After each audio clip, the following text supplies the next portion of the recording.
Dios les bendiga, hermanos. Continuamos con este curso de Teología 5, un estudio acerca del Espíritu Santo. En esta ocasión vamos a hablar de las operaciones del Espíritu Santo reveladas en el Nuevo Testamento.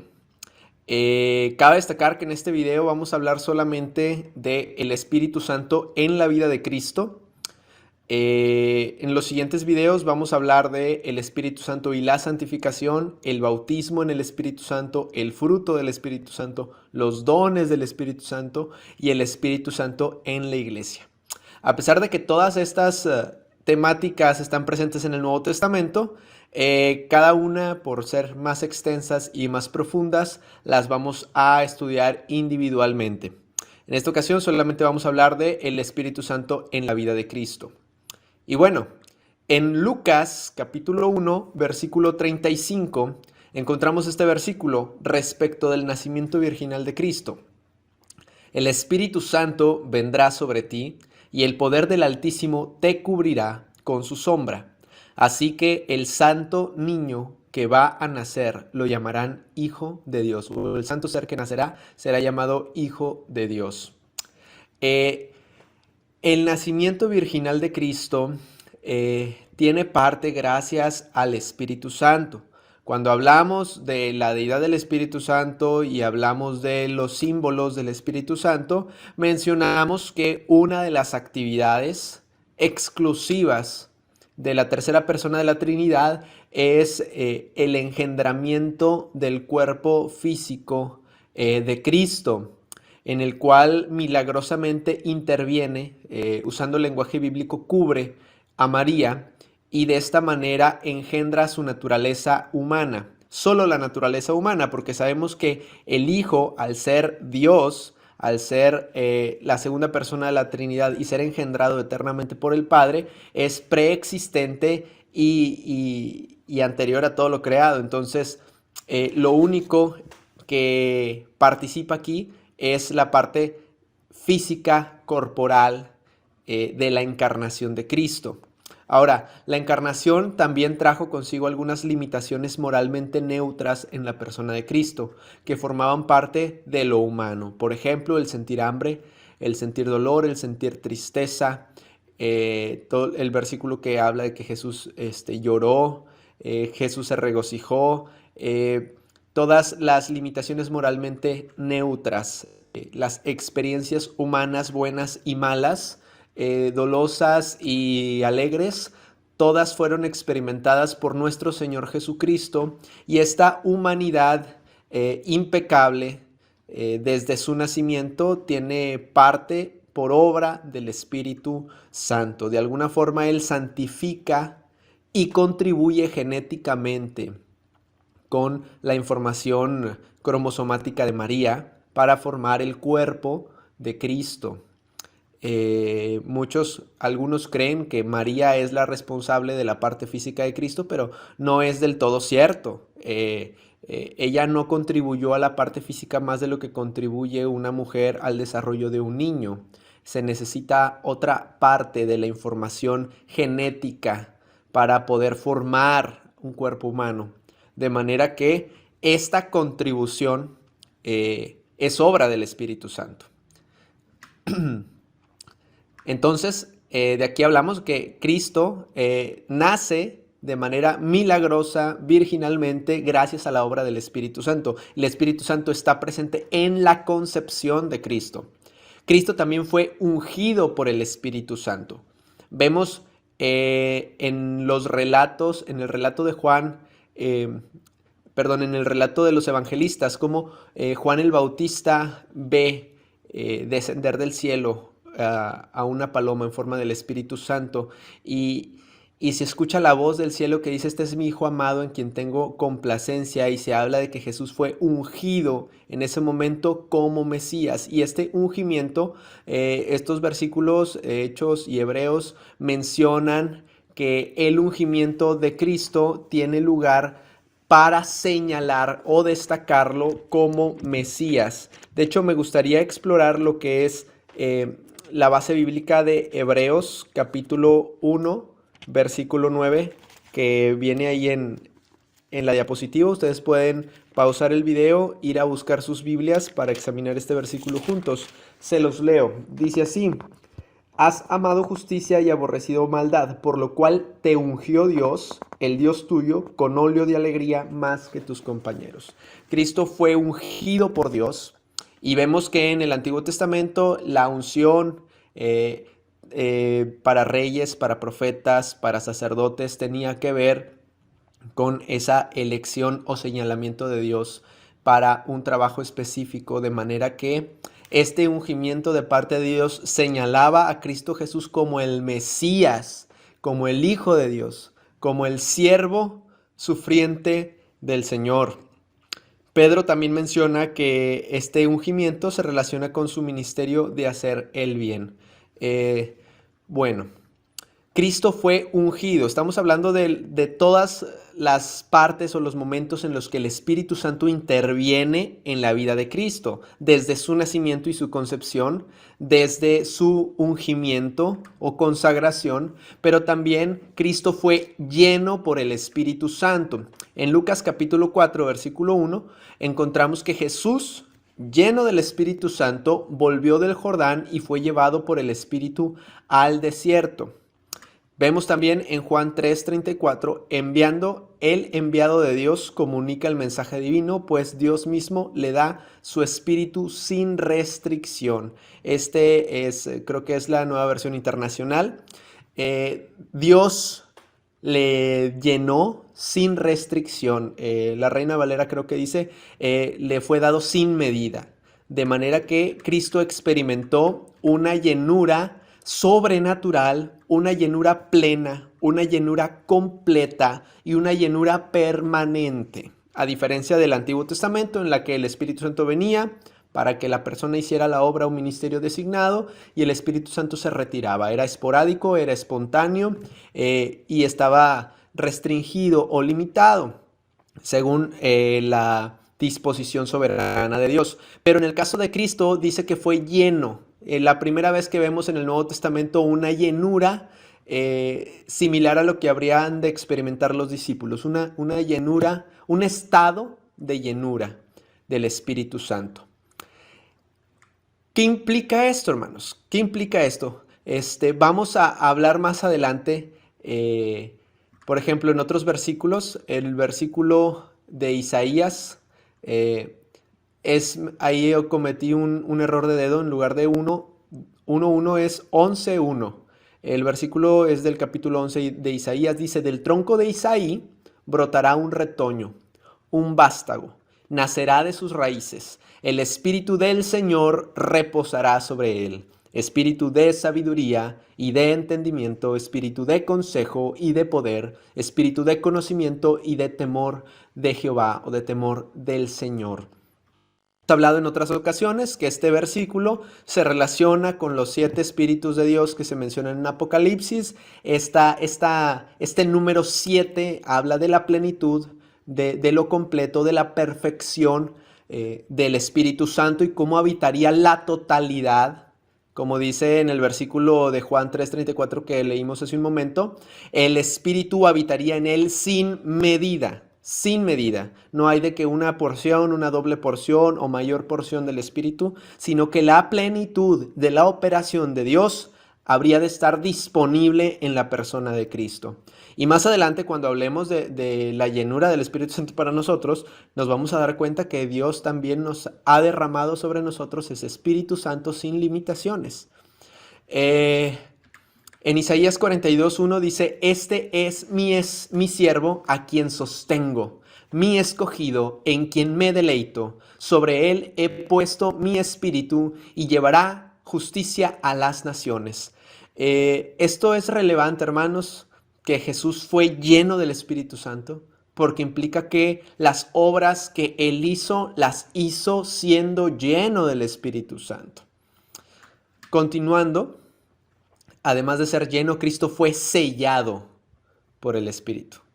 Dice en Juan 6:27, sobre este ha puesto Dios, el Padre, su sello de aprobación. Este sello era la marca de su origen celestial y la prueba de su carácter como hijo de Dios. Cristo fue guiado por el Espíritu Santo. El texto de Lucas 4.1 lo vimos hace un momento, pero también nos ayuda a ilustrar la guianza que el Espíritu Santo obró en Cristo. Dice, Jesús, lleno del Espíritu Santo, volvió al Jordán y fue llevado por el Espíritu Santo al desierto. Puede traducirse como fue guiado o fue acompañado. Hablamos en otros videos acerca de la guianza que proporciona el Espíritu Santo, este acompañamiento. Y dice que él fue guiado por el Espíritu Santo al desierto.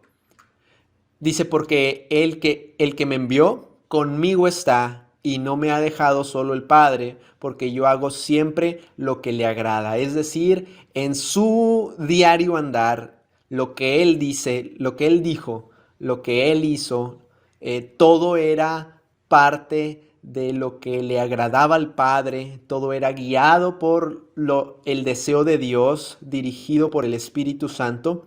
Esto quiere decir, hermanos, que aún él siendo Dios, estaba sometido al Padre y él hacía lo que el Padre decía, lo que el Padre le agrada. Y el Espíritu Santo le llenaba y le guiaba en este sentido. Ahora bien, uno podría preguntarse por qué Cristo fue lleno del Espíritu Santo si él era Dios, si él era la segunda persona de la Trinidad, si él es la segunda persona de la Trinidad, si él en sí mismo tiene deidad o es deidad. ¿Por qué ser lleno del Espíritu Santo y por qué ser guiado por el Espíritu Santo?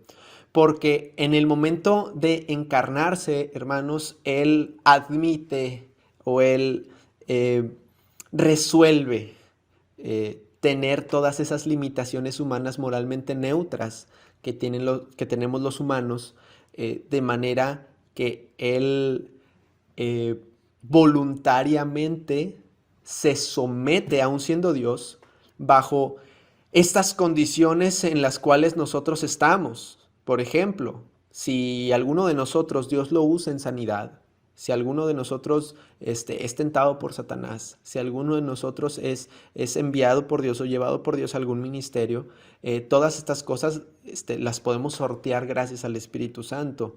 Y Cristo fue el primero que demostró que se podía vivir en victoria, que se podía vivir venciendo al pecado, venciendo la maldad, obrando con poder, hablando sabiduría, lleno del Espíritu Santo, porque esa impartición del Espíritu Santo es la que le da a su iglesia, a sus hijos. Por eso es que la Biblia dice, y los que creen en mí, cosas mayores harán, porque lo que hizo Cristo, aun siendo hijo de Dios, lo hizo en el poder del Espíritu Santo, de manera que la misma llenura y plenitud del Espíritu que le es dado sin medida a Cristo, nos es dado e impartido a nosotros.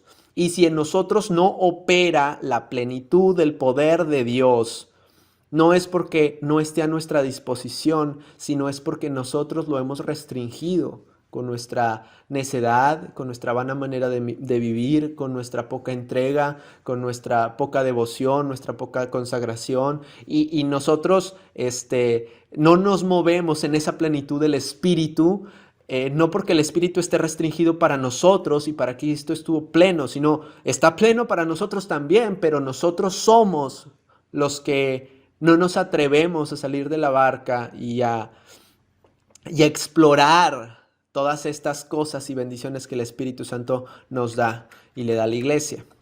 Ahora bien, Cristo también se regocijó en el Espíritu, dice Lucas 10:21. En aquella misma hora, Jesús se regocijó en el Espíritu. Esto constituye una parte del fruto del Espíritu que de hecho abundaba en él. Él era todo bondad, todo amor, todo mansedumbre, todo misericordia. El fruto del Espíritu Santo que podemos ver reflejado en Gálatas, Cristo lo manifestaba a plenitud también. Cristo obró con poder mediante el Espíritu Santo. Dice, pero si yo, por el Espíritu de Dios, echo fuera a los demonios, ciertamente ha llegado a vosotros el reino de Dios. Cristo aquí admite o dice que todas esas obras de liberación milagrosa del poder satánico, las hizo por obra del Espíritu Santo en su vida. En Lucas 4, del 14 al 15 dice: y Jesús volvió en el poder del Espíritu a Galilea, y se difundió su fama por toda la tierra alrededor. Creo que el texto en otros versículos cercanos al contexto inmediato habla que él hizo milagros por toda la ciudad de Galilea. De manera que este poder manifestado en la persona de Cristo era obra del Espíritu Santo. Debemos de recordar, debemos de tener bien presente que él se iba y se aislaba él solo para pasar horas y noches enteras en oración, una relación íntima con el Señor. Cristo obró con poder mediante el Espíritu Santo. Cristo dependió voluntariamente de la operación del Espíritu Santo en su vida y ministerio. Es decir, no tenía que. Él tenía poder por sí mismo, siendo Dios. Él pudo haber sanado a esas personas mediante el poder de Él, de Él mismo, y no depender de la operación del Espíritu Santo, pero en obediencia y emulando lo que nosotros habríamos de vivir, Él lo logró, venció y dependió voluntariamente de la operación del Espíritu Santo en su vida. Esto demuestra nuestra enorme necesidad del Espíritu Santo en nuestra vida cristiana. Queremos que Dios nos use poderosamente, tenemos que ser llenos del Espíritu Santo. Queremos hablar con poder, con autoridad, y que los corazones sean ministrados y que la palabra que nosotros hablemos traiga convicción de pecado a los corazones. Tenemos que ser llenos del Espíritu Santo. Queremos que el Señor nos use en milagros, en sanidades, tenemos que ser llenos del Espíritu Santo. Queremos hablar en otras lenguas, interpretarlas, dar mensaje profético a la iglesia, tenemos que ser llenos del Espíritu Santo. Queremos echar fuera demonios, tenemos que ser llenos del Espíritu Santo. Parezco disco rayado, hermanos, pero es que es la verdad de la palabra de Dios, que Cristo hizo un montón de obras milagrosas y poderosas. Y manifiesta la palabra: cosas mayores harán. Y yo creo, hermano, yo creo que la Biblia no miente cuando dice que en su nombre echaremos fuera demonios, impondremos manos sobre los enfermos y sanarían, y hablaríamos en otras lenguas. Yo creo en la vigencia de todas estas operaciones. Y si no las vemos presentes en la iglesia, o si las vemos reducidas, es porque nosotros no nos hemos dejado llevar por el Espíritu Santo. No le damos el lugar, ni la importancia, ni la dependencia en nuestro corazón como deberíamos hacerlo, como Cristo manifestó hacerlo toda su vida.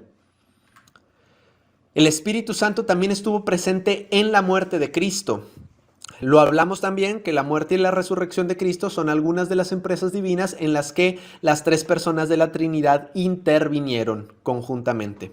Cuanto más la sangre de Cristo, el cual mediante el Espíritu eterno se ofreció a sí mismo sin mancha a Dios, limpiará vuestras conciencias de obras muertas para que sirváis al Dios vivo.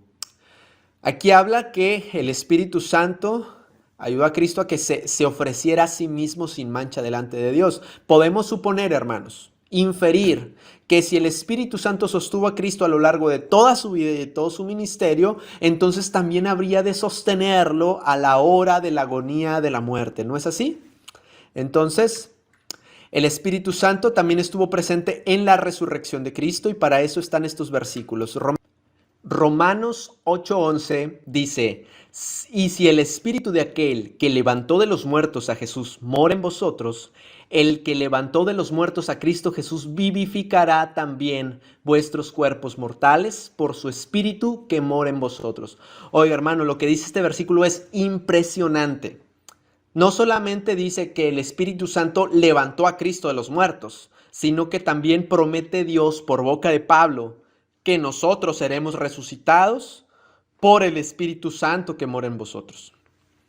En el versículo de Romanos capítulo 1 versículo 4 dice que fue declarado Hijo de Dios con poder según el Espíritu de santidad por la resurrección de entre los muertos.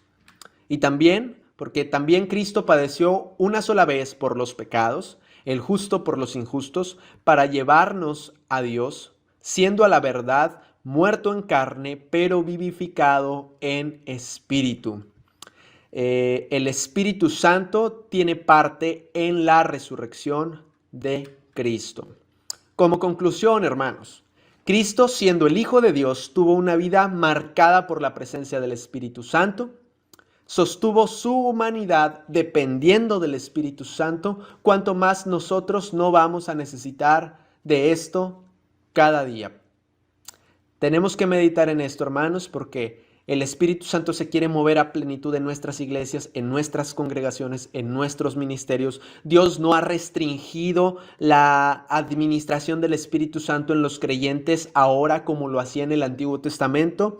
Leímos que a Cristo se le fue administrado el Espíritu Santo sin medida. La plenitud de la operación de Dios reposaba en él, al igual que reposa en nosotros. Pero si nosotros no hemos explorado eso, es porque nosotros no hemos querido, porque nosotros seguimos siendo tibios, porque nosotros seguimos sin comprometernos por completo a la obra de Dios, porque nosotros seguimos en nuestras vidas enamorados del mundo y necesitamos que el Espíritu Santo tome control de nosotros y que sometamos nuestras vidas bajo la cobertura y la dirección del Espíritu Santo, como Cristo nos puso el ejemplo de hacerlo.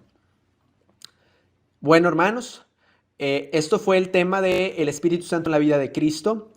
Los siguientes temas, los repito, los vamos a ver cada uno como temas por separado, aunque todos pertenecen a la operación del Espíritu Santo según lo muestra el Nuevo Testamento.